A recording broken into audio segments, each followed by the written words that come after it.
Bank of Canada says they're done cutting rates and that rates are now about right. If that's true, your entire mortgage strategy needs to change starting today.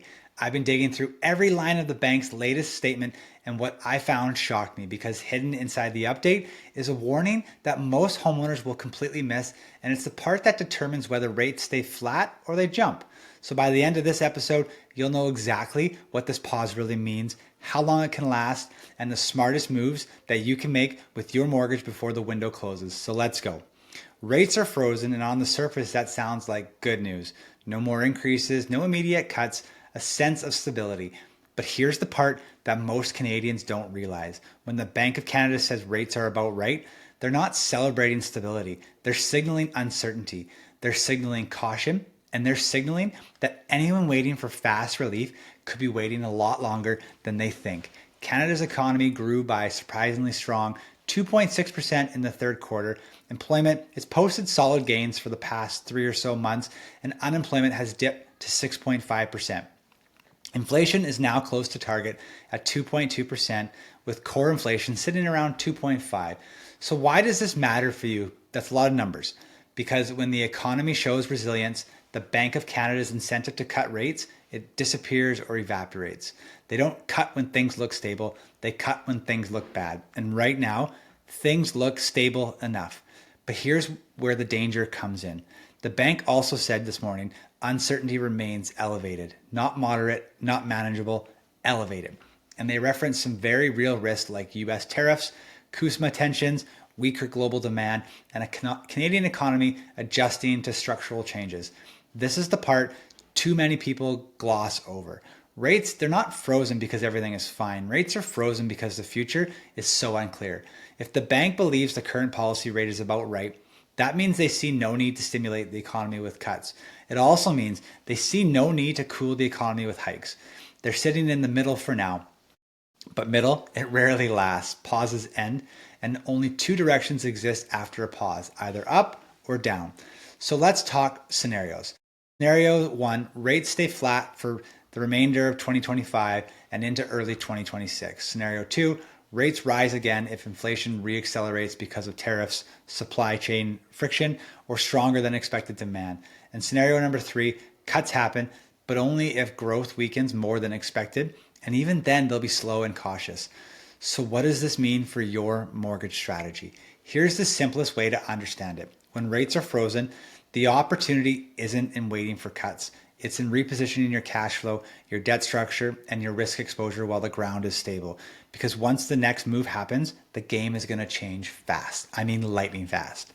Imagine a flat line on a whiteboard representing today's rate. Above it, arrows pointing to uncertainty, volatility, and risk. Below, arrows pointing to opportunity, leverage, and timing. Your job right now is to not to guess the next move. Your job is to optimize your personal economy so you win no matter which direction becomes reality. Let's break that down into 3 strategic moves. Strategy number 1, strengthening your cash flow buffer. A cash flow buffer is the oxygen that keeps your financial house standing when rates don't cooperate. If your mortgage debts and living costs already feel tight, the pause is your chance to reposition, not relax. Strategy number 2, audit your personal debt structure. High interest consumer debt is the number one enemy of stability. When rates are frozen, you get a predictable window to restructure using strategies like the power of the paycheck or a debt swap without the pressure of rising payments. If your mortgage renewal is coming up in the last couple of weeks of 25 or 2026, now is the time to explore a structure that flattens your overall carrying costs, not just the mortgage rate. Strategy number 3, prepare for a slow growth environment. The bank expects GDP growth to be weak in the coming quarters. Weak growth affects job security. Weak growth affects borrowing conditions. Weak growth affects real estate demand. The winners in a slow growth environment are the households that plan ahead, not the ones who react when the headlines finally catch up. And let me speak directly to you for a moment. If you're a Canadian in your 30s or 40s, good income, young family, mortgage on your back, and feeling stretched, this moment right here is why strategy matters more than rates.